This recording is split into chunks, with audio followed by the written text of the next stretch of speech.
Hey Airsofters, it's RJ from AirSimMagazine.com, and I'm here with Steve Hague from PolarStar Airsoft in Delaware. We're here to show you guys the new products from PolarStar, especially their Fusion Engine that was just released in July and was full release in their AR-15 version in September.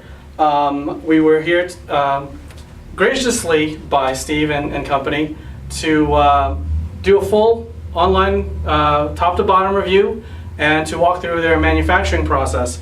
So if you go back to our YouTube page, you'll see all those links and all the videos that you want to see and all the details that you ever wanted to see about PolarStar Airsoft.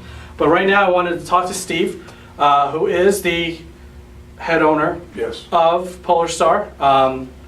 And first off the bat, hi. Welcome, Thank you very much for taking the time. Great to have you. Explain to me the start of PolarStar, if you can. Okay, well, first of all, I'm the owner of PolarStar Engineering and Machine, and Ben Noji came to me about 3 years ago now and introduced me to the wonderful sport of airsoft, and we started making, we knew that Ben explained to me there was a need for some higher quality parts for basically VSR 10 and Type 96 spring rifles. So that was the beginning of PolarStar Airsoft. We started making really high quality, heat treated, quality materials, CNC machined parts, upgrade parts for the VSR 10 and the Type 96 spring rifles. From there, we realized that, hey, these are AEG parts, or the next big market to get into would probably be the AEG market. So we started figuring what can we do to basically build a better mousetrap and improve upon AEG performance. Kicked around a couple ideas in our head. Can we make a better gearbox? We knew we could make hardened gears. Between the two of us, we both have the design expertise and manufacturing knowledge to do those kind of things. But basically through Ben's direction and Ben's forward thinking is let's kind of rethink the whole thing. Let's start from scratch, think outside the box, and hence the birth of the Fusion Engine, the EPAR, electro-pneumatic airsoft rifle.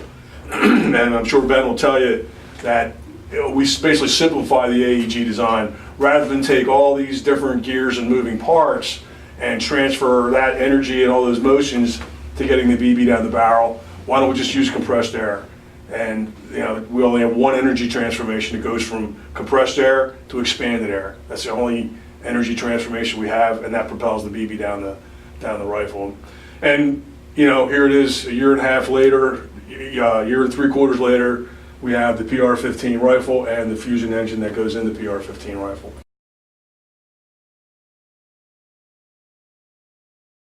Now, how long did that process of research and development take for just the version 2 gearbox? Version 2 gearbox is probably, to get our first prototype was probably about 4 to 5 months just to get the prototype. And when I say prototype, that's manually machined, maybe some CNC machining, but it's all your pre-production type of operations. And then to get the final production version that you see here today took us another full year. And in that full year, we went through all the various design reviews, 7 different versions. We'd have our design reviews and, like Jordan said, we'd crumple up the paper, throw it away, and let's do something else, guys. And so that whole process took quite a long time, and we learned a lot in that process. The fact that 1/1000th of an inch, and let me explain to everybody what thousandths of an inch means. The human hair is about 3/1000ths in diameter. That's 0.003.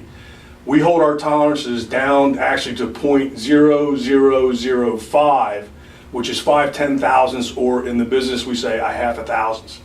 So consider your human hair being 3/1000ths thick. We're holding tolerances 1/6 of the diameter of your human hair. And we learned that through our product research and development, our prototype development, that those little tolerances make a huge difference.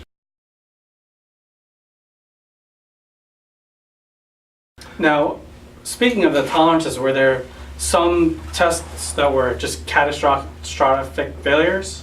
No, I'd like to say, I'm kind of proud to say that we didn't have any catastrophic failures whatsoever. We had one design flaw that went into our prototypes, and we realized it before we went into production. And even then, we've only had one of our demo guns, or one of our team guns, which was the first ones we released for trial bases and to torture test these things, that broke. And the neat thing of it was, we were kind of actually anxious to get a broken part back, because we wanted to see. We can't cover all our bases, and we tried to cover them all, but I guess we got fortunate in the fact that we did catch that one design flaw. We didn't like the way it looked. It just didn't sit right with us, that this wall thickness was as thin as it was. And lo and behold, we changed the design, the wall thickness got thicker, and don't you know, the one gun did break at that particular location. So, and that wasn't even a catastrophic failure. I mean, the gun just stopped shooting. It wasn't like it blew up or anything like that. So, yeah, we did have that one design flaw, and that's it. We haven't, thank God, we haven't had any real major issues with our product. Now, we do have purchase parts that we buy from other manufacturers. Example, the VFC externals, no issues with VFC, very, very high quality stuff. We sought them out because they are such high quality, which is a marriage with our systems. They're very complementary of each other. And we also have the solenoid valve manufacturer. We have no control over their quality. We do test them, but eventually, if they're not bad from the beginning, they could be on the borderline. They could potentially go bad after 10,000 rounds or something like that. Now, did you, speaking of VFC, did you go through different models to land on VFC? Yes, we did. Well, we kind of set up, we knew we kind of wanted to go with VFC in the beginning because they are such high quality. But what we did do is we looked at all the various brands that the Fusion engine would fit into for purposes of making sure we designed the Fusion engine so it can be dropped into these other brands for people that want to drop the Fusion engine in by themselves. They can just purchase the Fusion engine kit and install it in most AEGs. Most your upper quality or upper level, higher quality AEG guns, it will drop in relatively easily. And we also do have authorized dealers, currently Amped Airsoft. They actually showed up out here for training to how to install the Fusion engine into most guns. So they are an authorized PolarStar Airsoft dealer that can do Fusion engine custom installations in your gun. Although it's not that difficult. If you have some mechanical ability and some patience, we're easily accessible. If you have any questions or if anybody has a problem, they can certainly call us so we can prevent anything from happening if they do want to install the Fusion engine themselves. But we did look at other bodies just for the simple purpose of, for the design purposes of having it fit in multiple chassis, so to speak, instead of just the VFC.